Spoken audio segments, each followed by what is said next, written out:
بسم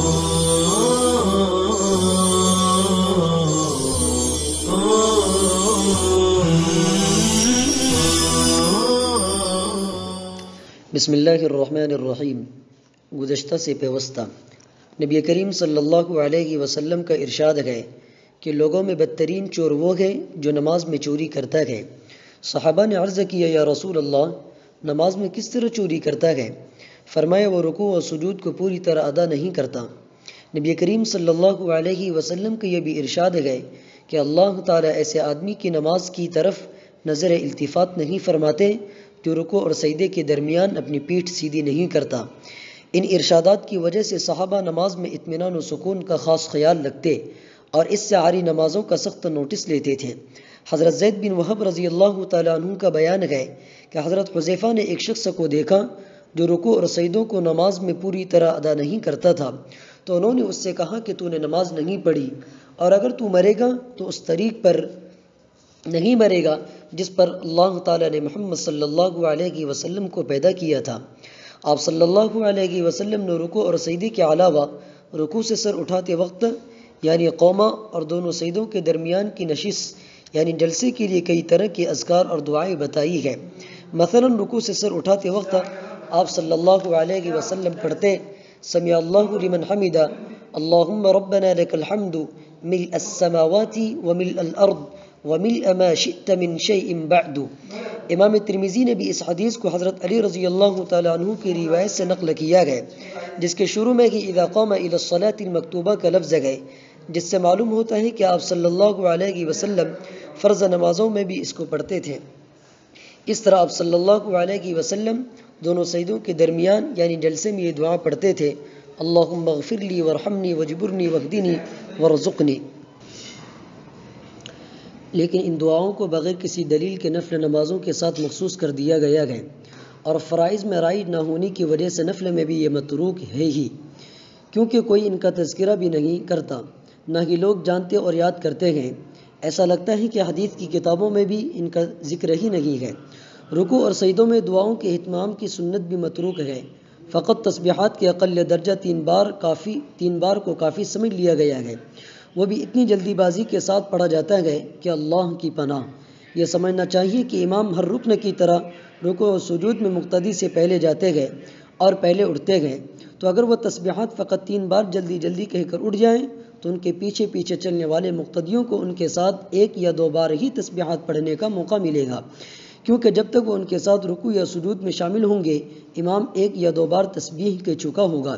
اس لیے ائمہ کو چاہیے کہ کم از کم 5 بار تسبیحات کا اہتمام کریں، وہ بھی اطمینان سے، جب ہی مقتدیوں کو 3 بار کہنے کا موقع ملے گا۔ اس کے علاوہ قوما اور جلسے کی دعائیں اور درود شریف وغیرہ بھی اطمینان و سکون کے ساتھ پڑھنا چاہیے۔ امام احمد بن حنبل کے نزدیک جلسے میں کم از کم 1 بار اللہم اغفر لی کہنا واجب ہے، اور امام شافعی کے نزدیک قاعدہ اخیرے میں درود شریف واجب ہے۔ تعدیل ارکان کے سلسلے میں ائمہ مجتہدین نے مختلف موقف اختیار کیا ہے۔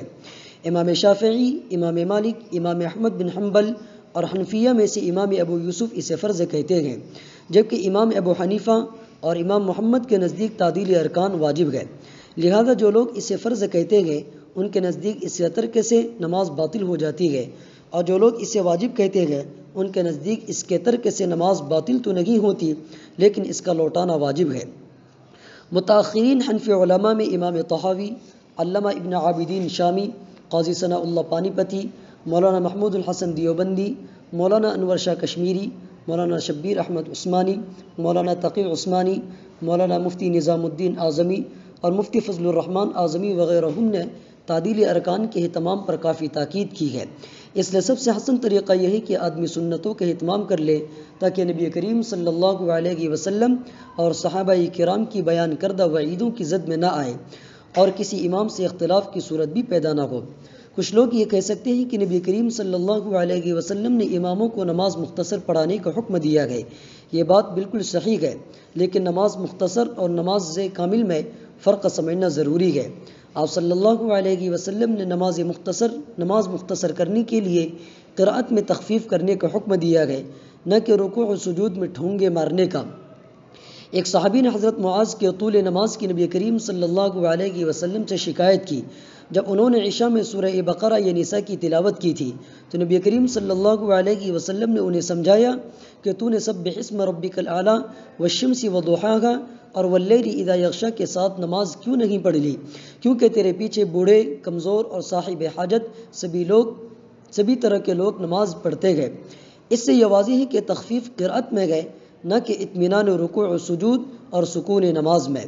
صاحب مظاہر حق نے بھی لکھا ہے کہ آپ کی قرأت ہلکی ہوتی تھی اور رکوع و سجود نیز تعدیل ارکان وغیرہ میں کمی نہیں ہوتی تھی۔ ہاں تسبیحات کو اتنا طول دینا کہ لوگوں کے لیے گرانی کا سبب ہو، یہ بھی درست نہیں، اعتدال کی راہ اختیار کرنا چاہیے۔ آخری بات یہ ہے کہ کامیابی کی ضمانت اس نماز کے ساتھ ہے جو خشوع و خضوع اور صفت احسان کے ساتھ پڑھی جائے۔ اتنی جلد بازی کہ نمازیں جن میں رکوع و سجود بھی صحیح سے ادا نہ ہو اور جو سنتوں سے عاری ہو، ان میں صفت احسان کا تصور بھی نہیں کیا جا سکتا۔ اس لیے جب ہم اپنا قیمتی وقت خرچ کرتے ہی ہیں تو نمازوں کو سنوارنے کی بھی فکر کرے، اور ائمہ کو تو اور بھی محتاط ہونا چاہیے، کیونکہ وہ خود کے علاوہ مقتدیوں کی نماز کے بھی ضامن گئے اور ان پر مقتدیوں کی اصلاح کی ذمہ داری بھی ہے۔ اللہ پاک ہم سب کو عمل کی توفیق عنایت کرے، آمین۔